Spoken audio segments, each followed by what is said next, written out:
Paris bouillonne. Les présentations des collections Printemps-été 2017 sont un gigantesque melting pot qui attire les personnalités les plus incandescentes. Marion Cotillard, Natalia Vodianova, Kate Moss, Laetitia Casta, elles sont toutes là, même Rihanna, car chez Dior, pour succéder à Raf Simons et pour la première fois de son histoire, la maison a nommé une femme, l'italienne féministe Maria Grazia Chiuri. Monsieur Dior était persuadé que la mode était évolution et révolution. Quand on est un enfant, on pense qu'on ne changera jamais. Moi, je pense qu'on change constamment, tout au long de notre vie.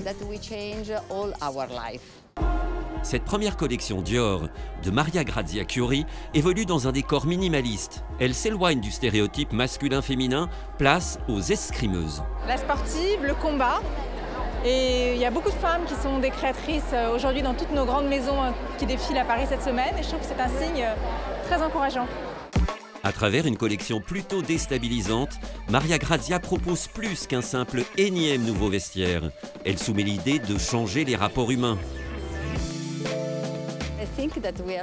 Je pense que nous devrions reparler d'égalité. Parce qu'aujourd'hui, je ne suis pas sûre que tout le monde croit vraiment en l'égalité. Mais moi, je crois beaucoup en l'égalité. Le féminisme de la créatrice s'affiche sur un t-shirt blanc tout simple, avec jupe en tulle brodée de fil d'or. La qualité dans l'égalité. S'il vous plaît, est-ce que je peux avoir ce t-shirt? Au revoir. Au-delà des sourires, des people et des paillettes, la mode est un secteur sérieux.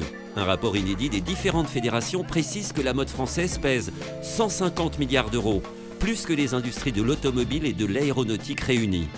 Mais revenons aux émotions provoquées par cette semaine de collection.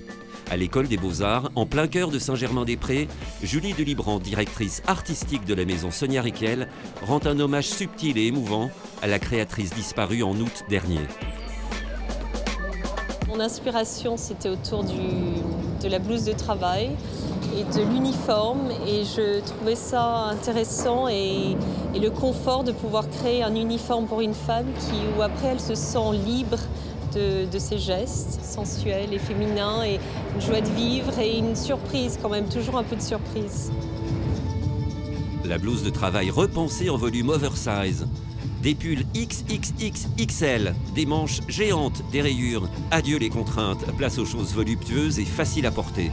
Sonia, c'est pas une marque, c'est vraiment quelqu'un qui habite encore cette maison. En plus d'une idée de mode révolutionnaire, elle a porté aussi l'idée d'un féminisme soft, une espèce de douceur comme ça, extrêmement forte. L'esprit féminin. Vanessa Seward a réussi à le capturer. Au Théâtre du Châtelet, la créatrice française, qui a grandi entre Londres et Paris, reste fidèle à son esthétique rétro, chic, sophistiquée. Ça part presque de mes envies à moi et après j'élargis.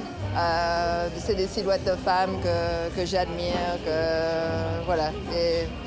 Mais c'est très spontané. Un petit je ne sais quoi s'immisce à l'intérieur d'une véritable collection de prêt-à-porter faite par une femme pour les femmes.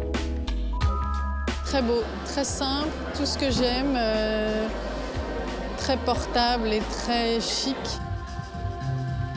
C'est la distinction et l'élégance à l'état pur parce qu'elle ne refuse pas des codes de féminité extrêmement appuyés avec quand même quelque chose où on arpente la ville fièrement, dignement.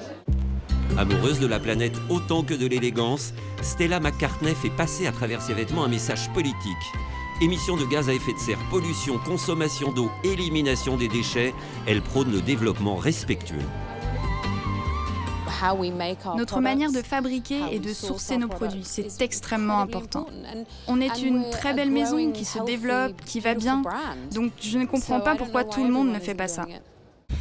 Une prise de position qui passe aussi et surtout par les matières. Chez Stella McCartney, jamais de cuir, de fourrure ni de plumes, mais des cotons haut de gamme, déclinés en mailles douillettes et confortables. Une fausse décontraction, un luxe et une volupté. Je ne sais pas comment expliquer ça mieux. Je ne suis pas experte en mode, du tout. Mais si, mais si. Et que serait la semaine de la mode à Paris sans Chanel? Ses défilés spectaculaires et ses décors toujours sous la nef du Grand Palais. Le robot, c'est pour évoquer l'idée d'une créature venant d'un futur inconnu portant la plus iconique des vestes, le data center. C'est contemporain, c'est l'idée de la femme moderne, mais ce n'est pas une technologie froide, c'est de la technologie intime. L'idée derrière tout ça, c'est d'avoir une féminité fluide et sportive. La technologie dirige le monde parce qu'elle change le monde, et ça rend beaucoup de choses plus faciles. Une collection futuriste et optimiste. Il y avait quelque chose de vraiment qui respirait la jeunesse, ce que je trouve toujours très agréable. Casquettes, lingerie, un psychédélisme éthéré. C'était très positif, j'ai trouvé comme défilé. Une vraie fraîcheur, un souffle plein de bonnes vibes.